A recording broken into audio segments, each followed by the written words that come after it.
Hello again. I wanted to talk today about the crisis of adulthood in America and what does it mean to become an elder. So a lot of this theory actually and thought was spurred on by a talk that I heard from Marianne Williamson about a week ago. And Marianne, who's wrote A Course in Miracles, talks about in America how at least some people say there's a crisis in adulthood or people acting responsibly. And of course, she's not the first one to say this. We've heard for many years that in a way, this is a more adolescent culture in the sense that the culture really reveres youth and not aging. Take a look at TV and any of the anti-aging commercials, you can see that. I talk about this too, but in a way of saying that youth is preferable to aging, and aging maybe doesn't have as positive an aspect. In terms of the ethical, if I can touch on this, aspects of adulthood, I think what Marianne was trying to point out, if I could, is to say that, well, in a way, we want to be able to teach our younger generation that there are certain things, certainly being in Iowa now, as a transplant in Iowa, I believe this, telling the truth, being your word, being responsible is all part of being an adult, taking responsibility for our actions. In a bigger context, though, what I want to address in terms of the whole span of aging is what I call stages of life that I've been fascinated about for years. Now, in a lot of traditional cultures, there are rituals or ceremonies to really kind of acknowledge the transition from one stage of life to another. There are rituals in a lot of traditional societies for birth. And then even after a year, rituals, like in some cultures, the first time a child's feet touch the ground, they get an imprint of the feet. In some Asian cultures, they do that.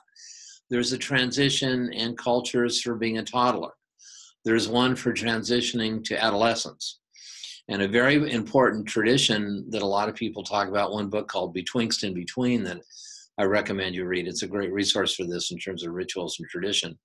How in the Apache culture, there's a very key tradition as women make a transition from adolescence to womanhood, young womanhood like that.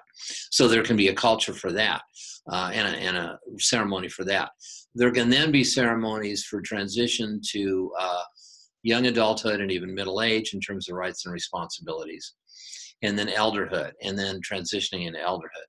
So traditionally, we've had a way to do that so we can mark that there's a legitimacy to every age of life. Maybe in this culture, we don't have that as officially, but that's the way traditional cultures have preserved it. And again, the reason why I want to bring this up, I had the honor a few years ago of creating a DVD called Your Health in Nation and the Senior Healthcare System that you can download by DVD from my website. But Bill Thomas is one of the gentlemen I had the opportunity to interview, and he's really a championing of elderhood. He started greenhouse homes, and before that, elder homes, and a whole way of thinking about a new context of aging. And what he points out, he has a TED Talk called Elderhood Rising, which is fascinating to watch as well. What he points out is that elderhood is a state of development above and beyond middle age, where people, once they transition so much from material gain and being concerned with that, there's another stage of development that's fundamentally as important as adulthood, called elderhood.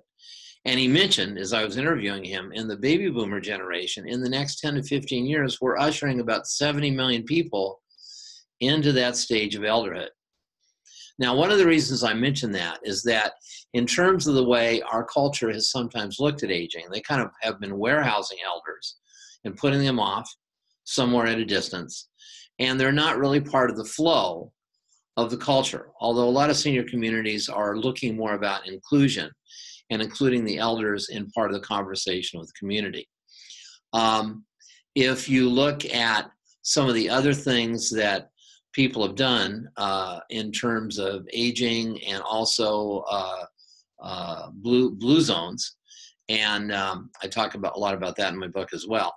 In blue zones, what Mr. Buettner did in looking at blue zones around the world is he noticed that elders were integrated in the whole warp and woof of the community, whether it was in Okinawa, whether it was in Greece, whether it was in South America. Elders were part of the warp and woof of communities. And the promise of elderhood is that you have millions of people who are retired, quote unquote, that could be a resource for greater wisdom for people coming after them. And as Bill Thomas says, it's like elders have always had a calming hand on the younger generation to keep them from being a little too impulsive, a little bit too crazy. Because in my interview, I said, yeah, it's like, you see the Indian movies where the young bucks are ready to go out and go to war, but they always ask the elders in the tribe what they think. It's an example of how the elders represent, at best, wisdom. And wouldn't it be interesting, as the elders are able to go through a healing process, as I said in a prior blog, that they're able to tune in more to their inner wisdom and actually being able to be approached by the younger generations, maybe even like teenagers going to the elders and sitting with them and getting some counsel and some aspect of wisdom that otherwise they wouldn't have advantage of. That would actually show as we age, there could be wisdom with age. And elderhood as a state of development is the potential and the possibility for both spiritual growth and for growth in an ethical manner, so that this older generation could really, no kidding, be a resource for the generation. So I just want to leave you with a thought in that. There's lots that you can read about that. And it's just the thought that our elders can really be honored. They can be a resource for the younger generation, and they can offer wisdom and balance. So with that, I want to thank you for watching this whole video series, knowing that our elders are the ones that really created this as an opportunity for further development for all of us. Thanks for watching. Thanks.